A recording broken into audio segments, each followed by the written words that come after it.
yo creo que la ignorancia nos salvó. Hoy en día nos damos cuenta de la dificultad que tiene esta profesión y no sé si me hubiese medido, si hubiese tenido conciencia sobre eso.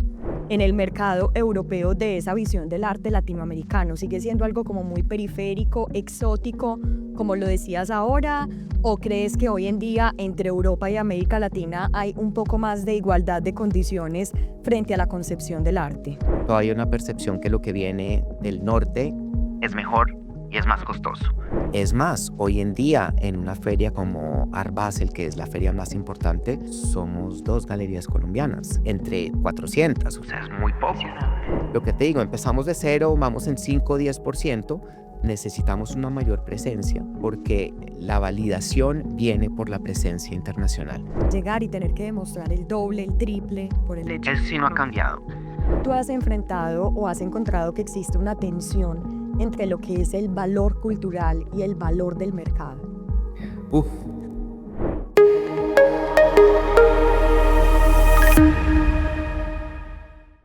Bienvenidos a un nuevo episodio de Latitud 4, una línea cientos de trayectorias. Gracias por la acogida que le han dado a este podcast. Leemos todos sus comentarios, todas sus preguntas, todo lo que nos dejan. De verdad es muy enriquecedor para nosotros ver que la gente se siente identificada con estas historias. De verdad, muchas gracias por todo el acompañamiento que nos han dado desde que empezamos.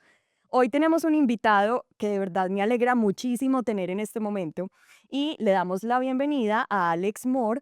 Alex Moore es una persona que cofundó la galería Moore Charpentier en París desde el año 2010, pero ¿quién mejor que él para que nos cuente cómo nació esta galería y cómo nació toda esta trayectoria en el arte? Bienvenido, Alex, muchas gracias por estar en Latitud 4, una línea cientos de trayectorias. Es un honor para nosotros que nos estés acompañando el día de hoy. muchísimas gracias por la invitación y el honor es mío. Pues como lo decías, mi nombre es Alex Moore. Yo llegué a París en el siglo pasado, porque fueron, literalmente era el siglo pasado, fue a finales del 99, Sí. primera vez, o sea, ya varios años.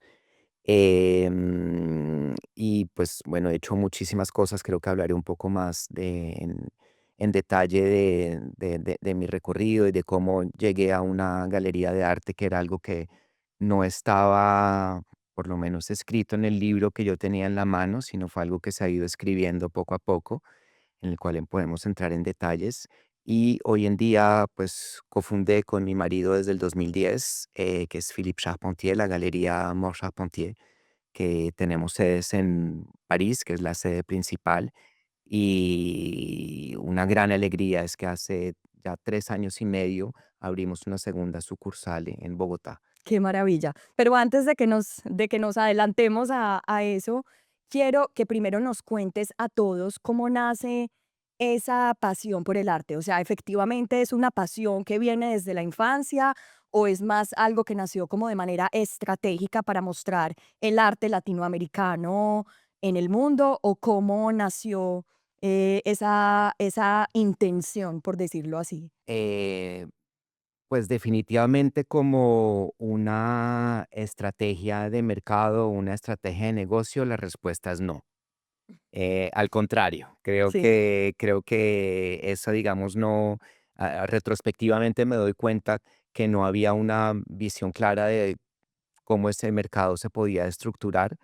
Creo que tengo la gran suerte, digamos, mucha de la experiencia y del gusto que tengo por el arte, ha venido a través de mi familia. Tuve la Sí. gran fortuna de tener una familia muy curiosa, viajera, que le gustaba leer, que le gustaba ir a los museos, y desde muy pequeño fui confrontado a la cultura, como de manera muy natural. Em, Mi madre, pues, ha sido una persona que ha sido académica toda su vida, un poco intensa en el buen sentido de la Ujú. palabra, es decir, siempre quería ver todos los museos, probar todas las cosas, y eso es algo que yo heredé, y heredé esa curiosidad y como esas ganas de conocer el mundo. Y hubo un punto también muy importante, es que mi padre, era arquitecto de interiores en los años 90 en Colombia. en un momento en donde, digamos, el tejido cultural estaba menos estructurado que hoy en día, y cuando hacía ciertas obras o hacía ciertos trabajos, pues sus clientes a veces le decían, bueno, ¿y ahora qué pongo acá? Y como él se había siempre interesado en el arte, en mi casa siempre hubo pues Obras de arte. mucho Ujú. arte siempre hubo, además de una manera muy curiosa porque funcionaba un poco, nuestra casa siempre fue como un showroom Mm. donde venían los clientes de mis papás y uno no se podía encariñar muchas veces con las cosas Se porque las terminaban de la noche a llevando. la mañana se las terminaban Sí. llevando. Entonces, o la escultura o el cuadro que estaban allá, si había alguien para que se interesaba ese cuadro o esa escultura, pues se la podían llevar. Entonces siempre hubo como lo acompañaba mucho a ver los estudios de los artistas y fue algo que siempre me gustó, pero me gustó como me puede gustar tenis, o sea, no era, digamos, el centro de mi vida, era algo que me gustaba, que me encantaba y que quería fomentar, pero no tenía muy claro si yo quería seguir ese rumbo. Ujú. Em, ¿Y pensaste en París? O sea, desde que eras niño y que empezaste a crecer, ¿pensabas en algún momento que querías irte a París? ¿O en qué momento llega la idea de venir a París a tu vida? bueno, esa es una pregunta importante porque tuve la suerte de estudiar en el Liceo Francés de Bogotá desde muy niño y de una u otra manera, pues eso obviamente formateó mis gustos y mi manera de ver el mundo. Y yo sabía que iba a vivir en París, o sea, no era una posibilidad, era un hecho, simplemente había que encontrar el momento y los elementos para llegar allí, pero yo desde siempre supe que quería llegar a París y pues no voy a entrar en detalles, pero cuando decidí venirme a París me vine casi que en contra de todos los Todo. elementos del mundo, de mi familia, de la universidad, pero ese era el momento y lo hice y ya. Entonces, París siempre ha estado como, digamos, muy en el eje de mi vida. Sí, es Ujú. una vida es una ciudad que me ha aportado mucho, que ha sido dura, que ha sido difícil, no todo ha sido fácil y el camino ha sido bastante largo, pero es una ciudad en la cual me siento muy a gusto. Em, entonces, ¿cómo llego allí? Yo hice estudios muy diferentes. Como te decía, soy una persona siempre muy curiosa y he tenido la oportunidad también de viajar por mis estudios. Hice mi Erasmus aquí en Sí. Toulouse, después me volví a Colombia.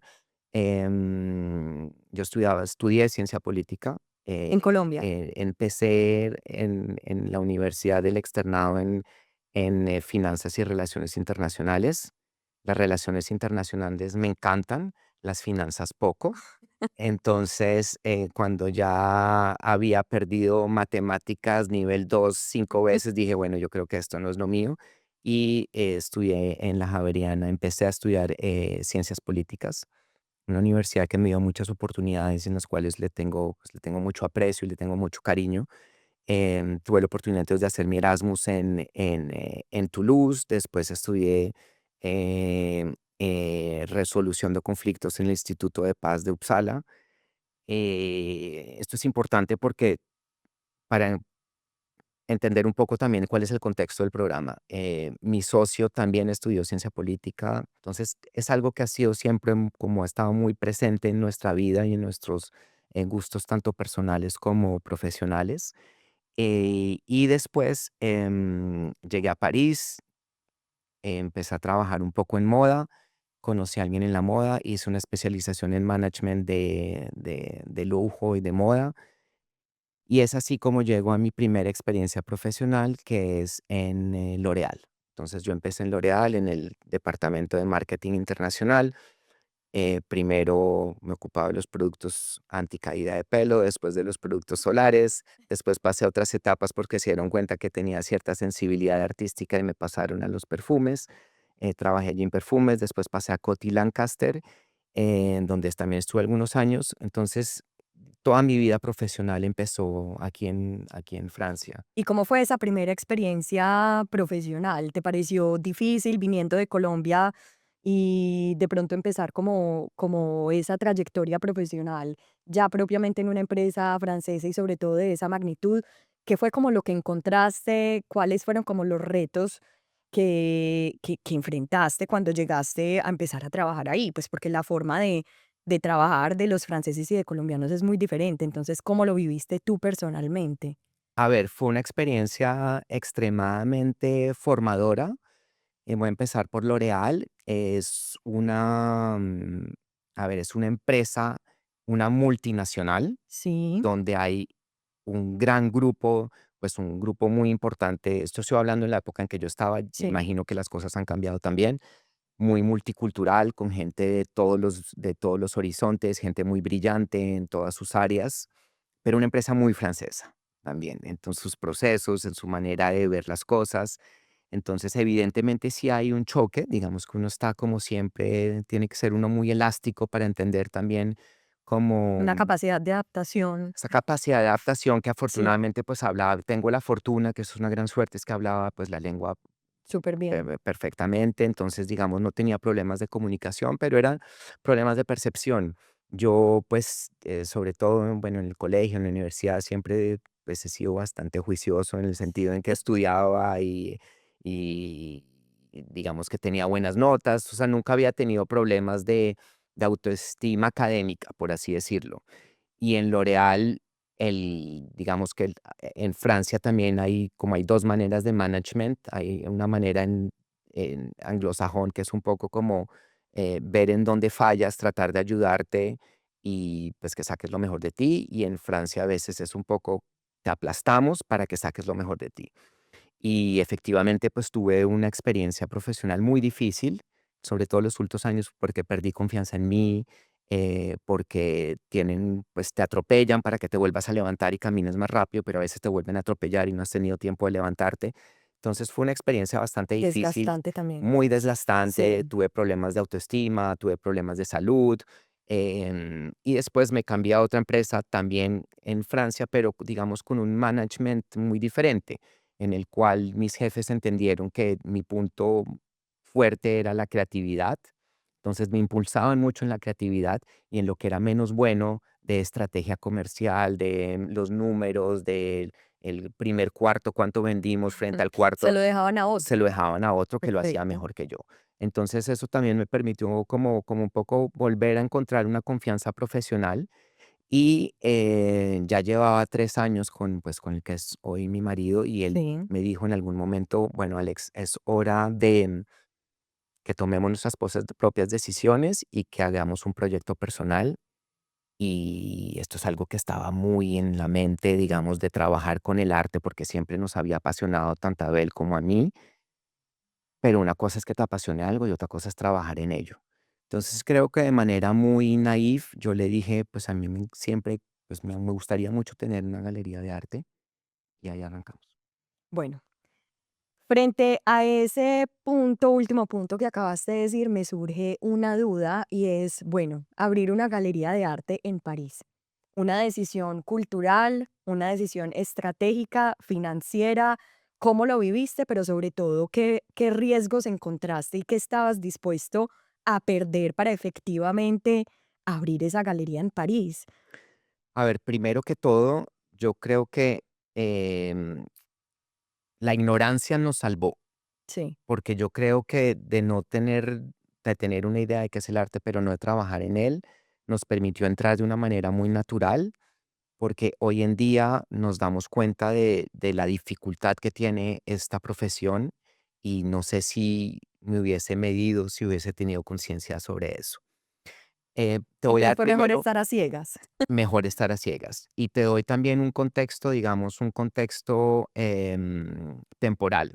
Es que la galería abrió en el 2010, o sea, la crisis de los subprimes había Ujú. explotado en el 2008, 2009 y todavía tenía una cola en 2010, 2011. O sea, era el peor momento para lanzar un negocio. Me acuerdo que yo estaba en la empresa, que son empresas multinacionales, donde así el mundo se esté cayendo, tu salario llega al final del día. Entonces, estás un poco tranquilo porque sabes que igual puede haber una crisis, pero a no ser de que No la vives te echen de directamente. trabajo, no la vives directamente. Entonces, en un contexto muy difícil, decidimos independizarnos, o sea, y pues para los que hemos tenido la fortuna, yo sé que pues es realmente una gran fortuna de haber trabajado en esas grandes empresas que te dan vacaciones, que te dan posibilidades, que tienes un salario estable, eh, pues tomar la decisión de lanzarte al vacío no era fácil. Entonces, ciertamente había, digamos, una medida de sacrificio. Sabíamos que podíamos perder mucho, pero creo que siempre los 2 hemos tenido la filosofía que es preferible arrepentirse de lo que hiciste y no de lo que no hiciste.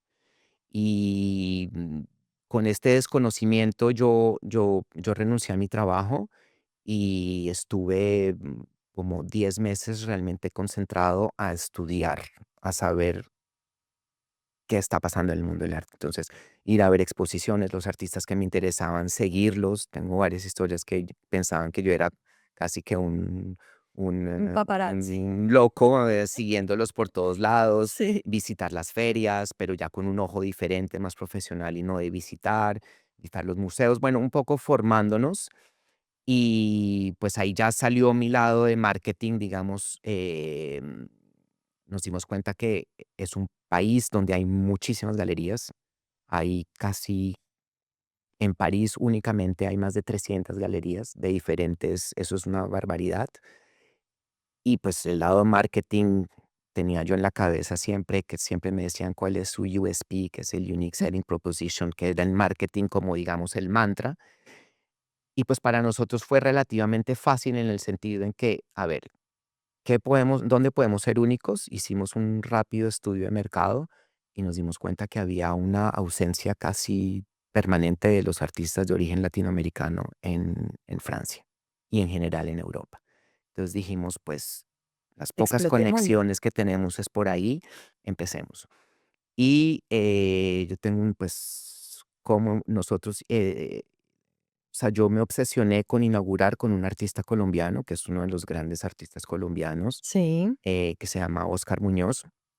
Pero lo que hay que entender es que cuando yo llegué a la vida de Oscar Muñoz ya era Oscar Muñoz. O sea, ya era un gran artista reconocido internacionalmente, con premios, había tenido una galería en Colombia que había trabajado muchísimo con él, que se volvió después pues, con Gloria Sandarriaga, que es una gran amiga, y su marido de la época, Juan Gallo, habían hecho un trabajo excepcional. O sea, ya había un artista muy fuerte. Y en esta ignorancia y en esta naif, o sea, del hecho de estar tan naif, me obsesioné, yo no conocía a nadie, no tenía ninguna referencia y todo, y bueno, es una larga historia, pero finalmente logramos inaugurar nuestro espacio con Oscar Muñoz. impresionante. Antes de que sigamos, hay un punto que quiero retomar de lo que nos acabas de contar y es el hecho de que sea en París, todo el arte que hay en París, todas las galerías que hay en París y que normalmente hay una connotación de mucha legitimidad y poder. ¿Cómo fue entrar a ese mundo en París y sobre todo con una visión tan distinta como es el arte latinoamericano? ¿Cómo viviste eso? ¿Cómo enfrentaste sobre todo esa narrativa tan distinta que existía en ese momento, sobre todo al respecto? Acabas de responder a la pregunta. Es haber tenido una visión tan distinta. Lo que pasa es que nosotros no éramos conscientes de ello. A ver, la llegada no fue fácil, digamos, la sociedad francesa es una ciudad maravillosa que amo y le debo mucho, pero es una sociedad muy difícil que todavía también tiene, digamos, Estigmas. hay unos estigmas y hay unas estructuras coloniales que todavía existen. Sí. Te voy a dar una anécdota, por ejemplo, que a mí me marcó y creo que me va a marcar toda mi vida es una vez yo oí por error cuando estaba trabajando en L'Oréal a uno de los grandes directores diciendo, yo trabajaba en perfumes, Sí. diciendo, pero pues Alex es latinoamericano, él no tiene las mismas referencias olfativas que tenemos nosotros, pregúntale a otra persona. Eso es como, Impresionante. eso es muy impresionante y eso me marcó y me marcará siempre. Sí, sí, sí. Entonces ya entras con un poquito de desventaja, evidentemente, pero creo que, digamos, ahí donde supimos transformar esa desventaja en una ventaja, es que el proyecto era tan nuevo que la gente, pues, los artistas latinoamericanos estaban ya bastante establecidos en otros mercados, en otros países, pero aquí había un desconocimiento total. La llegada no fue fácil, nuestros colegas franceses no siempre fueron muy amables. em, no nos abrieron tanto las puertas. Cuando los invitas a tu primer opening, de pronto vinieron 2 de 10 que había. O sea, no fue un camino fácil. ¿Cómo cambió un poco la percepción? Estamos hablando en el 2010, Ujú. había era un mercado todavía, o eso ha cambiado últimamente, pero el mercado del arte era eminentemente masculino, es decir, había muy pocas mujeres que tenían una visibilidad amplia en el mercado mundial, te estoy hablando mundialmente.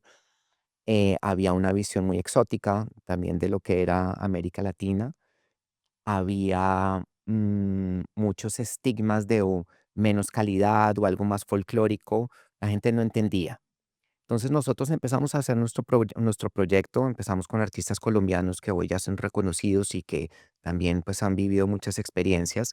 Trabajamos con muchas mujeres, trabajamos con minorías étnicas, con minorías sexuales, pero no porque esto nos pareciese, digamos, que iba a construir nuestra narrativa o iba a construir nuestra identidad, sino partió de gustos personales y sin darnos cuenta, pues teníamos a los 2 años un proyecto bastante sólido. Impresionante. Y tuvimos también un golpe, pues fue algo también que fue increíble para todos nosotros, es que el primer solo show de Oscar Muñoz en Francia fue en nuestra Fu- galería en el 2010 y su segundo solo show fue una retrospectiva en el Jeu de Paume en el 2014. Ujú. Entonces la gente se empezó a dar cuenta que pues Que era había algo un que trabajo era algo válido. serio y que nosotros no veníamos aquí A como improvisar. los chicos que dejan su Sí, trabajo para divertirse, sí, sí, sino que sí. había realmente un proyecto y el proyecto habló por sí solo. Empezamos a entrar a las ferias de arte importantes, empezamos a tener artículos de prensa, empezó como a ver y ya cambió un poco la dinámica. Entonces la gente se volvió más amable. Se volvió más amable.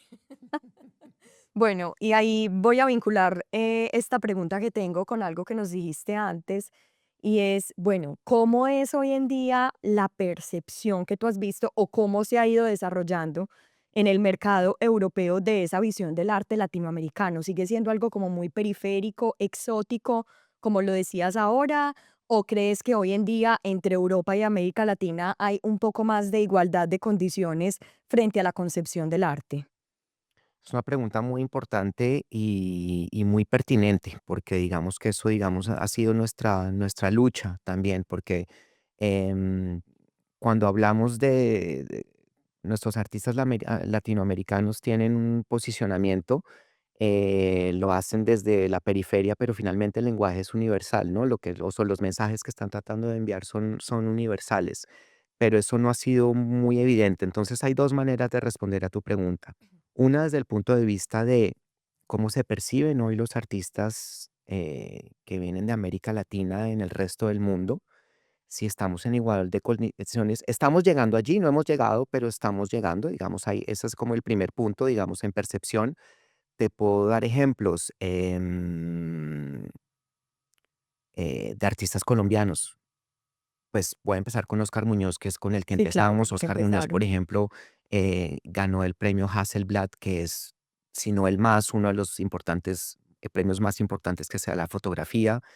Em, Doris Salcedo es un artista que ya está por encima de su nacionalidad, es decir, ya nadie habla de una artista colombiana, sino es Doris Salcedo, entonces ese estigma ya se perdió. Antes siempre te decían el artista brasileño o el artista panameño o el artista, ya la gente te dice Doris Salcedo O sea, ya directamente, te habla con nombre ya te propio, habla con nombre propio y eso es un detalle que te parece un detalle, que marca pero es un cambio de 100%. percepción que es gigante.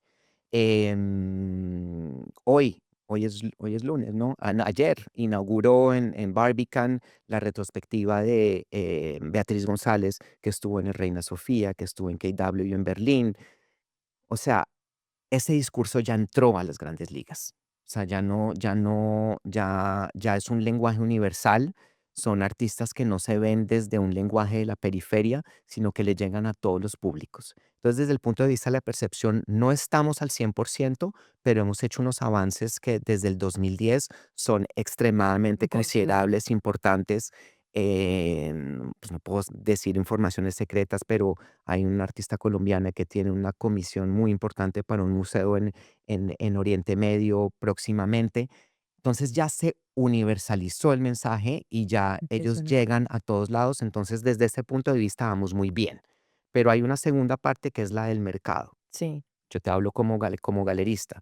La calidad de una obra no se define por su precio, ahí eso no es cierto, pero digamos que hay unos parámetros económicos, matemáticos que te sitúan a ti, los artistas más importantes, los que se venden más caro en las subastas o en una feria, y ahí estamos muy lejos todavía.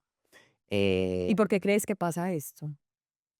Porque venimos de muy lejos. Entonces, ya estamos empatando, digamos, en los criterios de en presencia de museal, en bienales, en artículos de prensa, pero todavía, y eso es una herencia poscolonial que tenemos todos los países que hemos tenido, pues, que hemos sido colonia en algún momento, todavía hay una percepción que lo que viene del norte es mejor y es más Ujú, costoso. Entonces, simplemente para darte un ejemplo, la artista, por ejemplo, la artista mujer más cara en latinoamericana es Frida Kahlo, pero pues Frida Kahlo murió hace muchos años. sí. Entonces ya es hora de que haya De que se actualice. de que se actualice un poco y en los hombres también muchos de los grandes nombres.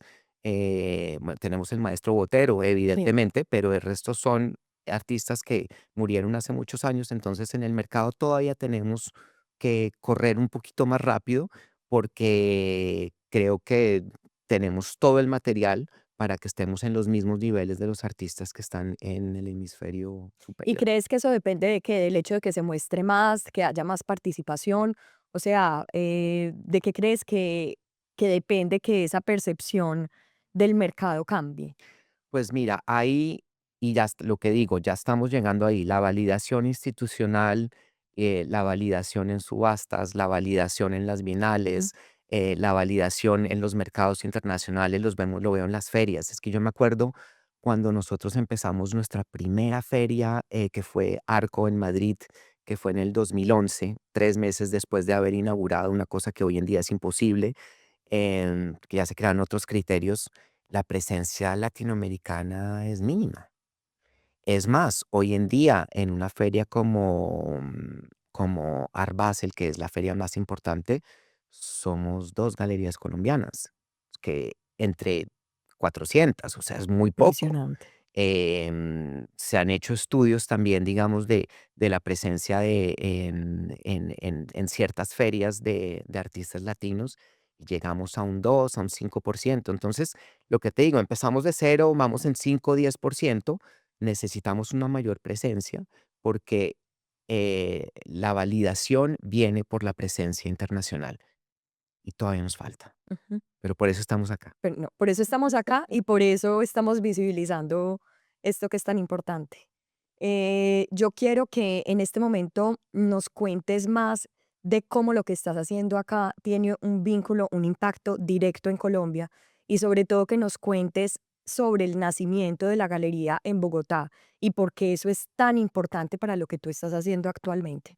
Y antes de que me respondas, yo le recuerdo a todas las personas que están escuchando este podcast y es que para nosotros es muy importante siempre mostrar cómo las personas, a pesar de estar migrando constantemente, siempre mantienen un vínculo con Colombia para construir país desde lejos. Entonces, por eso hago esta pregunta, porque quiero que nos cuentes un poco más en tu experiencia cómo estás viviendo ese vínculo. A ver, esa es una pregunta muy valiosa, porque yo a pesar de que me fui hace mucho, yo sabía que quería vivir en París y estoy en la ciudad que, pues, que me ha acogido de manera excepcional, pero yo siempre quise estar vinculado con Colombia. Y digamos que en mi vida profesional anterior esa fue una de mis grandes frustraciones porque el vínculo, pues no existía, literalmente.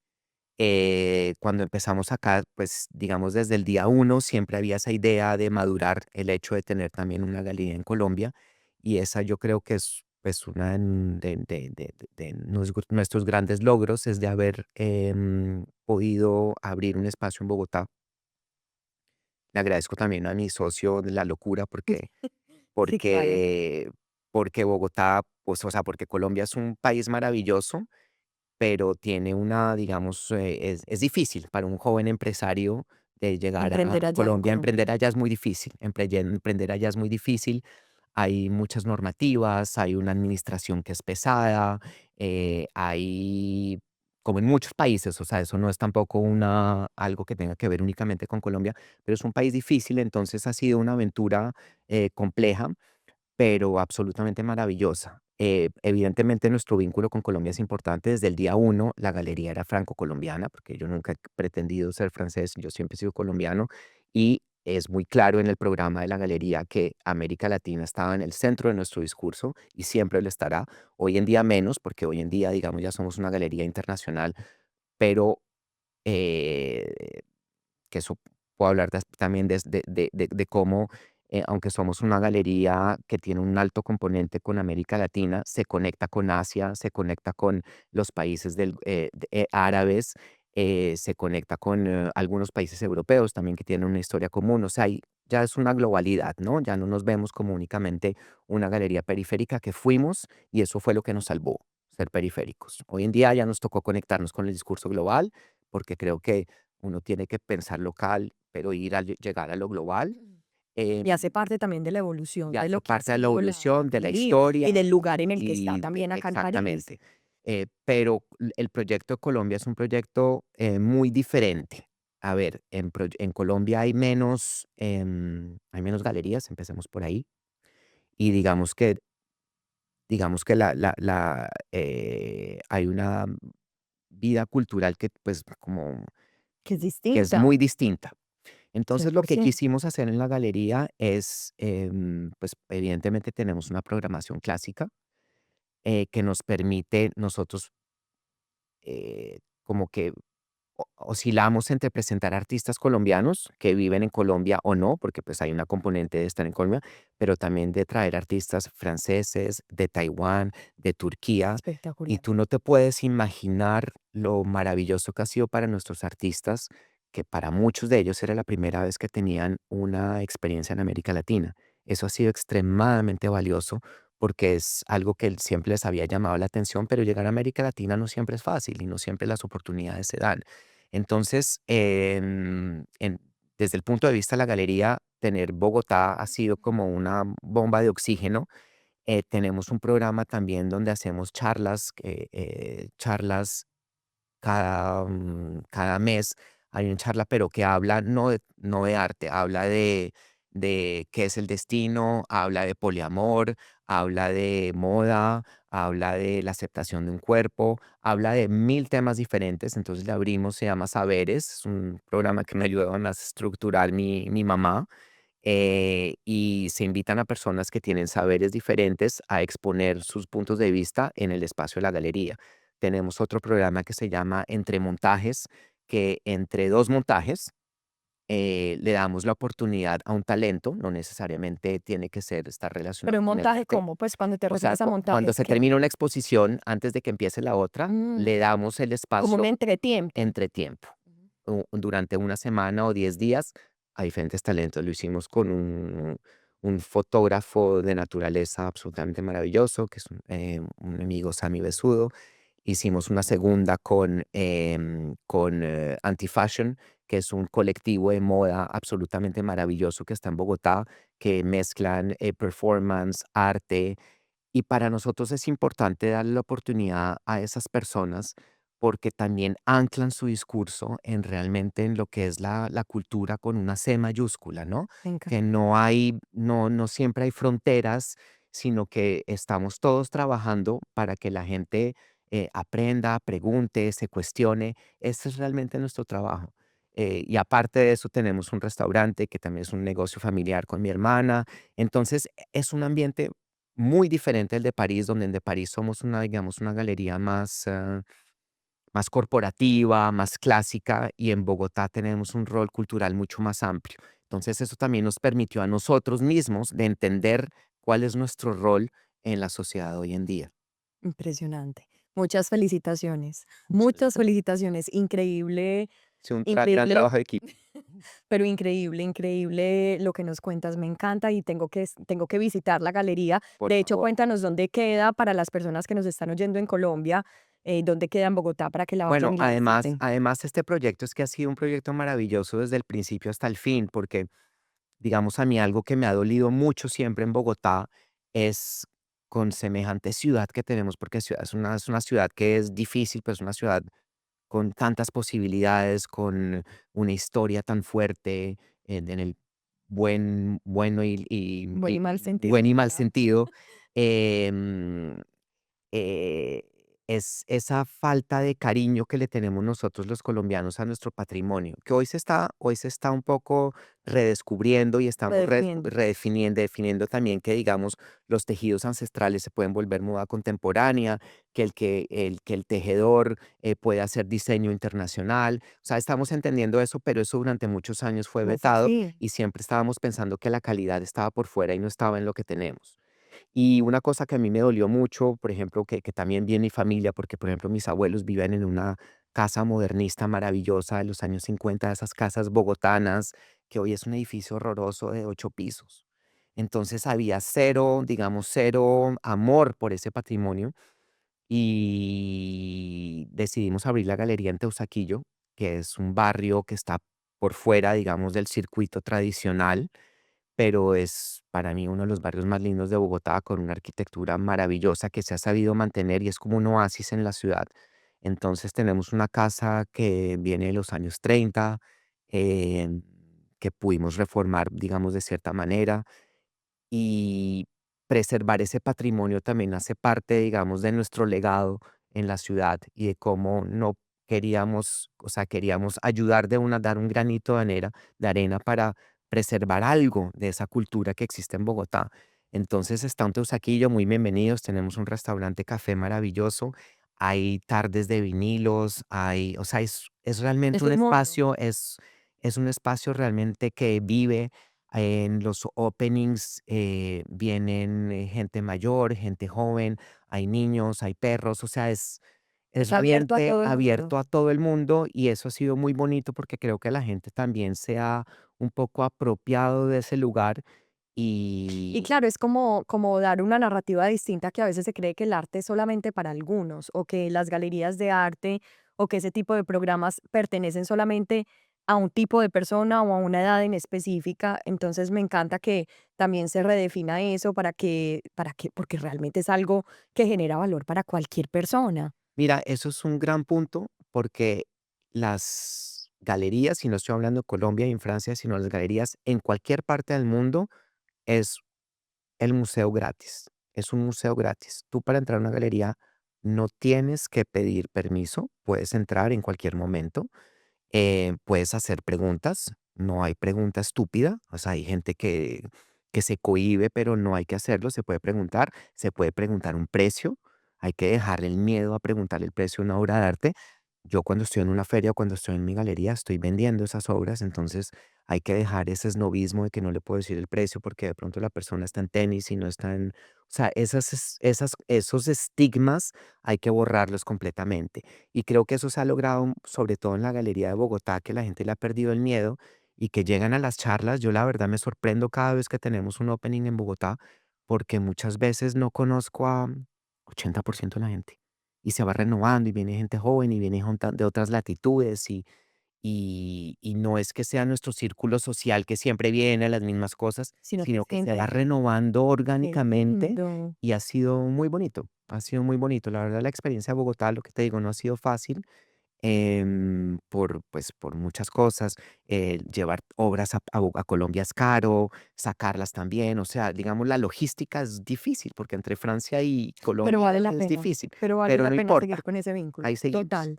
Yo quería hacerte una pregunta porque me intriga mucho este tema y es si tú has enfrentado o has encontrado que existe una tensión entre lo que es el valor cultural y el valor del mercado. Uf. Mira, todos los días, y yo creo que cuando uno va creciendo, digamos, hoy tenemos la suerte que pues la galería pues, ya tiene cierto reconocimiento y ya estamos en una posición interesante también, pues uno siempre está creciendo y uno siempre está aprendiendo, todos los días aprendemos, todos los días nos damos contra las paredes, nos volvemos a levantar, cometemos errores, pero digamos que cuando nosotros empezamos en el 2010 teníamos una visión también muy fresca de las cosas, ¿no? Y creo que eso también nos ayudó muchísimo porque cuando empezamos a entrar, digamos, a estas grandes ferias o empezamos a mirar un poco, yo me acuerdo que muchas veces la gente entraba a la galería y decía, pero ¿aquí qué se compra? Porque eran cosas muy experimentales, difíciles, cosas de video, cosas efímeras, performance.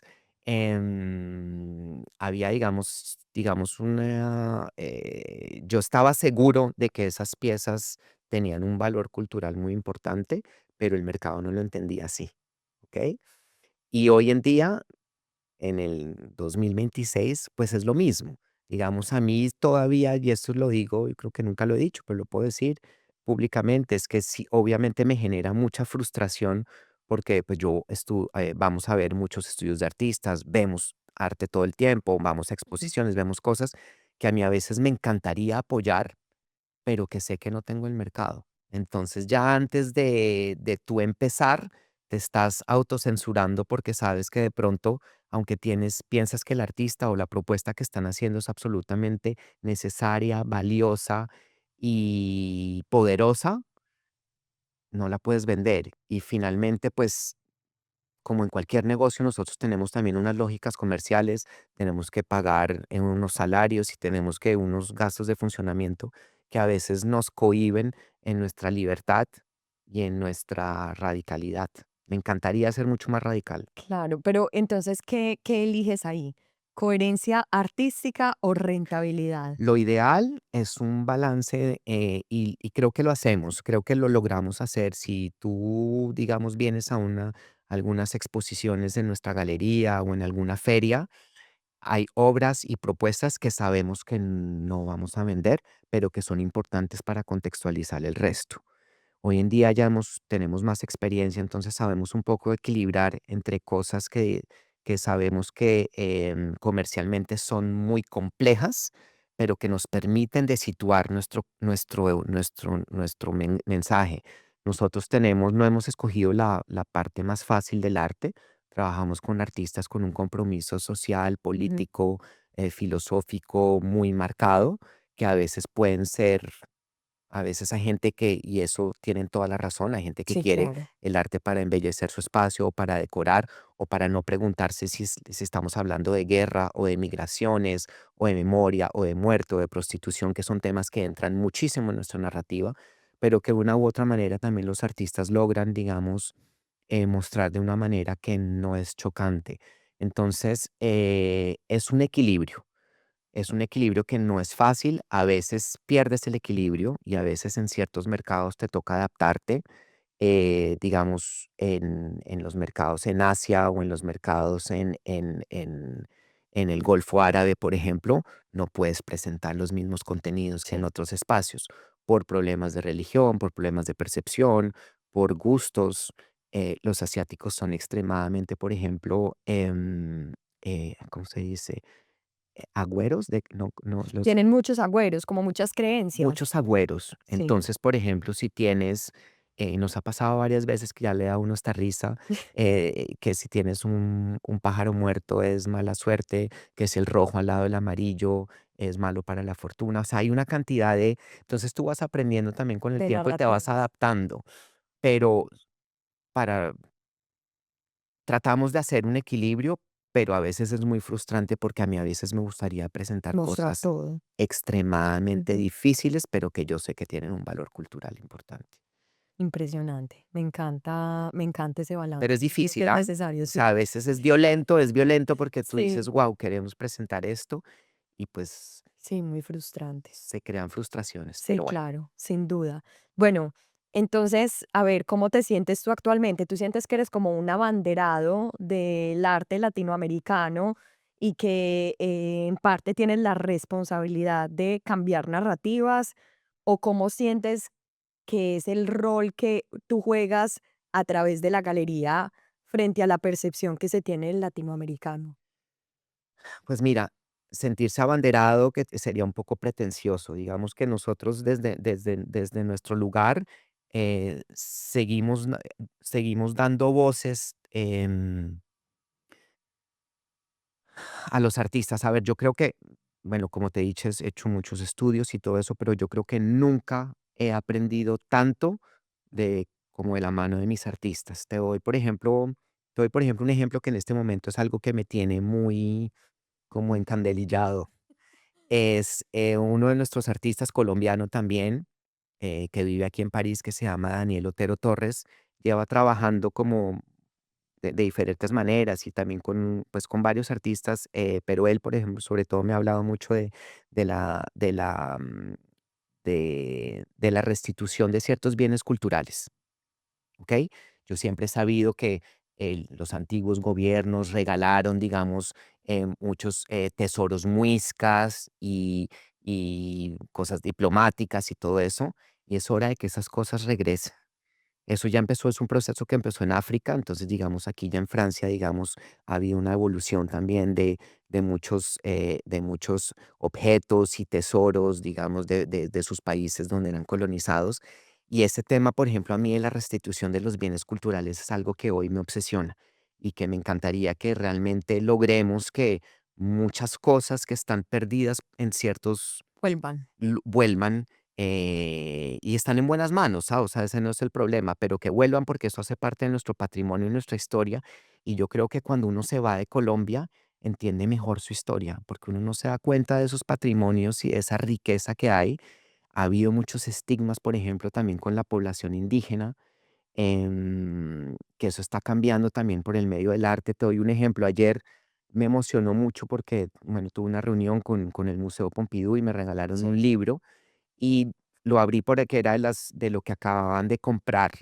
El museo había comprado en el 2024, 2025 y al azar abrí una página y eran las obras de Don Abel, que es Abel Rodríguez, que es un artista indígena que murió, creo que el año acaba de morir, creo que acaba de morir.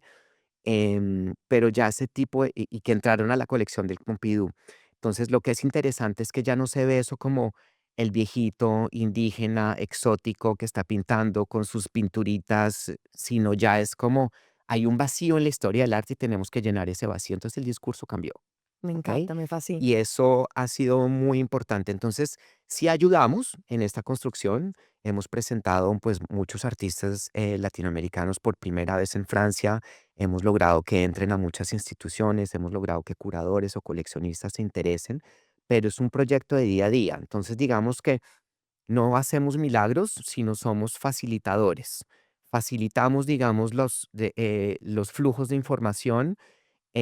Tratamos de, que es un término que usaste ahorita y que también es muy importante, de que ya no somos exóticos, sino que nuestro discurso es universal, que eso es algo que ha sido, digamos, muy importante en los últimos años porque nos hemos dado cuenta con la experiencia que lo que pasa en los países árabes, lo que pasa en India, lo que pasa en Asia, está absolutamente conectado con América Latina. O sea, tenemos mismas estructuras sociales, mismas estructuras piramidales, problemas de corrupción, problemas políticos, problemas sociales, problemas religiosos como en cualquier sociedad. Simplemente la manera en que el lenguaje en que ellos están, pues, en la que ellos, digamos, hacen una modelización de esas ideas es diferente, pero si las pones en diálogo, están conectadas por todos lados. Entonces, hoy en día tenemos la suerte de, por ejemplo, hacer una feria en Hong Kong. Sí. Puede parecer tonto, pero llevar artistas a Hong Kong es increíble.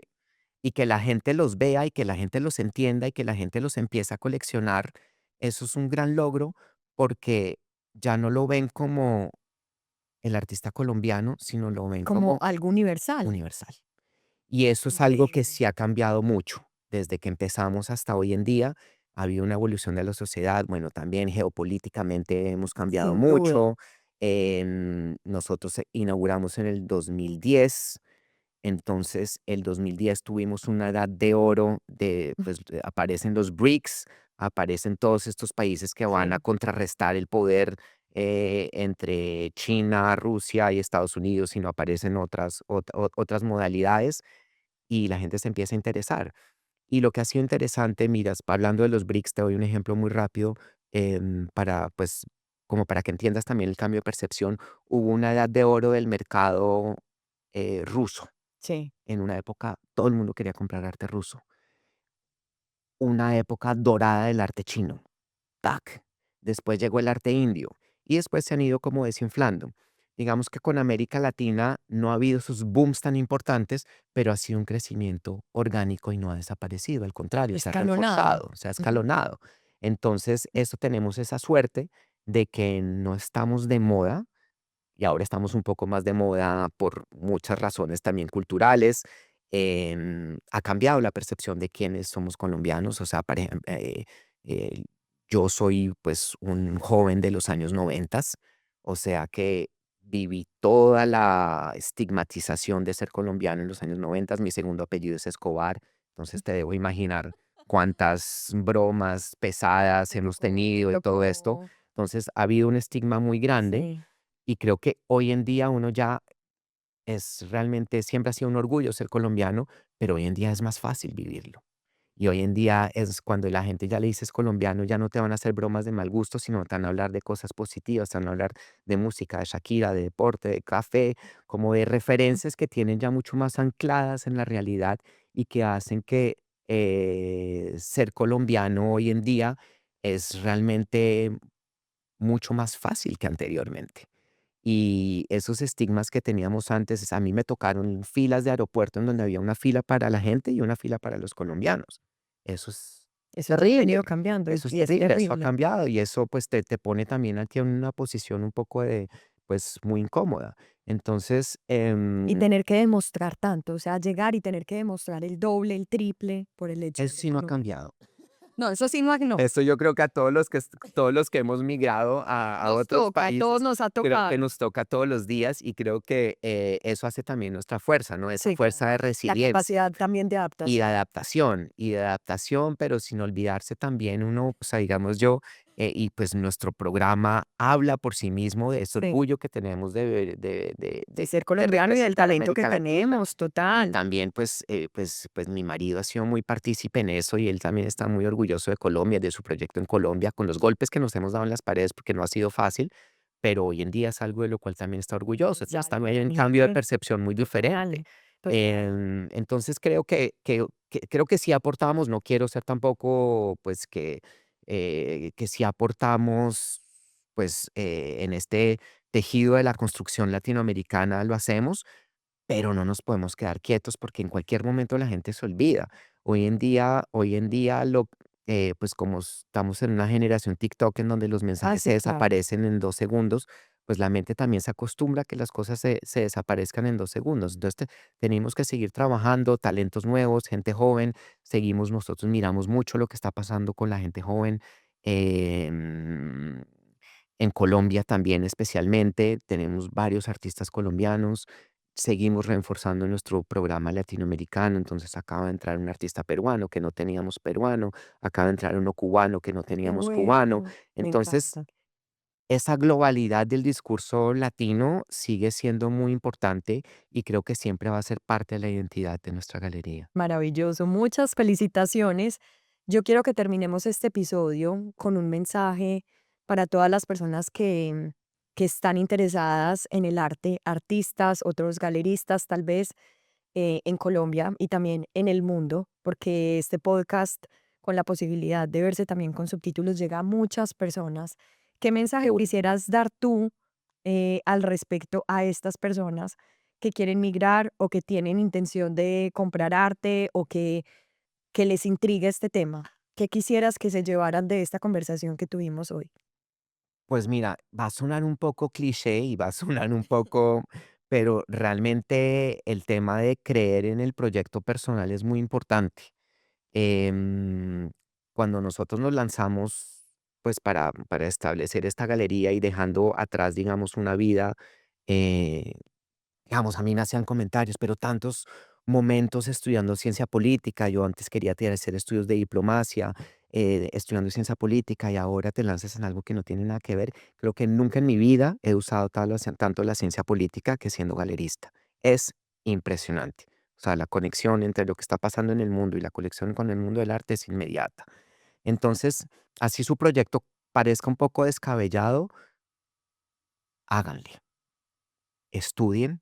Estudiar es muy importante. A mí, por ejemplo, siempre me preguntan, pero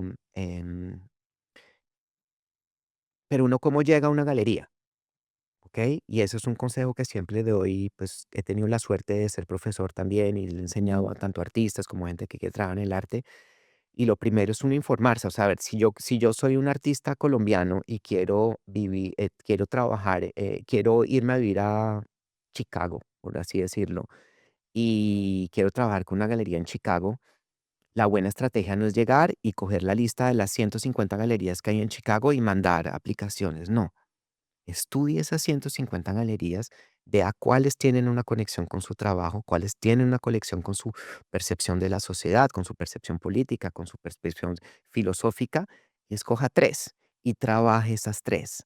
Entonces, hay que leer mucho, hay que ver mucho, hay que estudiar mucho en el mundo del arte porque hay demasiada información para uno encontrar el camino, pero el que mucho abarca, poco aprieta. Entonces hay que realmente, así uno el proyecto de uno se sienta que esté desconectado del mundo, que no tiene cabida, si uno lo estructura bien, uno crea la necesidad. Eso es algo muy importante. Em, Cuando nosotros, por ejemplo, cuando abrimos nosotros no teníamos ni idea si había un mercado para los artistas latinoamericanos. Nosotros nos lanzamos un poco, lo que te digo, de manera casi que irresponsable porque no teníamos ni idea si había una cabida para ese mercado. Tardó, pero llegó y lo construimos también nosotros. O sea, es decir, tú puedes construir tus nichos.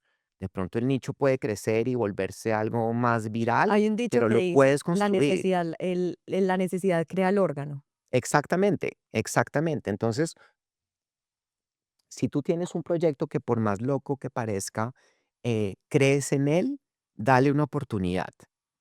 Va a haber rechazos, hubo rechazos evidentemente, Es que uno hubo siempre tiene momentos un no, pero difíciles, puede haber un sí. hubo altibajos, en ferias, em, en algunas ferias hubo rechazos, pero pues vuelves a aplicar, tratas de entender, no de imponerte, hay que entender, hay que hablar, qué fue lo que faltó y todo eso, no hay que tener miedo de preguntar. A la gente le da miedo preguntar las cosas. La gente se panica con preguntar las cosas porque les da vergüenza pasar por ridículo. No hay pregunta mala. Digamos que eso es algo que uno tiene que yo por el hecho de ser colombiano a veces tengo, digamos, unas nociones o una manera de ver las cosas que un francés no tiene y viceversa. Y eso no me hace más estúpido, me hace diferente. Pero si uno habla y uno pregunta, pues esa diferencia se entiende. Entonces hay que creer en eso, hay que estudiar mucho. Em, digamos a mí algo que, y voy a hablar aquí como una tía de 80 años, pero digamos, hoy la percepción del éxito se mide, digamos, con parámetros que tienen que ver con tu posición en las vías sociales, cuántos followers tienes, no, esa no es la realidad. Tú puedes trabajar para un pequeño grupo de personas y creo que este podcast, lo que me ha parecido también muy interesante es que hay gente que está por debajo del radar completamente, que ha trabajado en un micromundo o en cosas muy específicas y que ha logrado tener una influencia mundial. Así es. Entonces, cuando empiezas de lo pequeño y vas creciendo, eso no hay que tener miedo. Y pues tú me estabas hablando también de algunas personas que pues que no conocía y que tienen un micro nicho de en lo que trabajan y en lo que son buenos. Y no tienen que tener 50.000 followers o 100.000 followers para ser importantes y para dejar una huella. Literalmente. Entonces, evidentemente las redes sociales nos influencian, a mí también, a veces paso más tiempo del que debería pasar. Obviamente, Estresan, me generan angustia. estresan, generan angustia, me generan inseguridades, sí, o sea, todos hemos pasado por ahí, pero al mismo tiempo, l- digamos que yo creo que lo que más yo agradezco a los artistas es que muchos de nuestros artistas no están únicamente en lo artístico, o sea, es decir, em, te voy a dar el ejemplo de un gran artista colombiano también, Carlos Mota, que es un artista Sí. colombiano que lleva hablando muchos años de un tema muy difícil que es también de la sexualidad, del género, Mm. de la violencia de género. Ha estudiado, digamos, todo el origen de la discriminación y hoy, después de muchos años, es impresionante porque se gana becas todos los años, reconocimientos, exposiciones importantes, pero él parte de un tema muy difícil y que hoy en día sigue siendo difícil y que hoy en día lo pueden censurar y que hoy en día puede tener problemas. Empezó de algo muy complicado, pero ha construido también su discurso que hoy en día ya pasó del otro lado. Total. Entonces, eso es a fuerza de estudio, de dedicación y de confianza. Es difícil tener confianza cuando uno llega a un país y yo, digamos, admiro mucho a los migrantes. Yo tuve la suerte de hablar el idioma, pero cuando tú llegas a un país y no hablas nada del idioma y es difícil comunicarte, es extremadamente complejo y los admiro mucho porque yo sé, pues, digamos, la carga que eso tiene. Pero también he visto gente que no hablaba nada y que se dispara y que hablan mejor que cualquier persona. Sí, Entonces, así es. confiar, yo creo que lo que te digo Dar suena el cliché, salto, dar el dar el salto, salto y sobre todo confiar en que en que es frente a así. la adversidad, pues uno se levanta y sobre todo que una idea que puede parecer que es como un átomo perdido en el espacio, finalmente tiene su lugar. Wow, me encantó ese cierre, me encanta. Alex, muchas gracias y me quito el sombrero, como dicen acá, No, no, chapeau. no, no, no me Muchas felicitaciones, muchos éxitos y de verdad para nosotros, para el equipo de Latitud 4, para el Consulado General de Colombia en París, es un verdadero honor haber contado contigo hoy. Y de verdad, felicitaciones porque construcción de país constante en todo lo que nos contaste hoy, estando desde acá, mantienes constantemente tu vínculo con Colombia y eso es un gran motivo de orgullo. Muchas Pues gracias. muchas gracias a ustedes por esta oportunidad y por permitirnos, pues, construir país desde otro lado.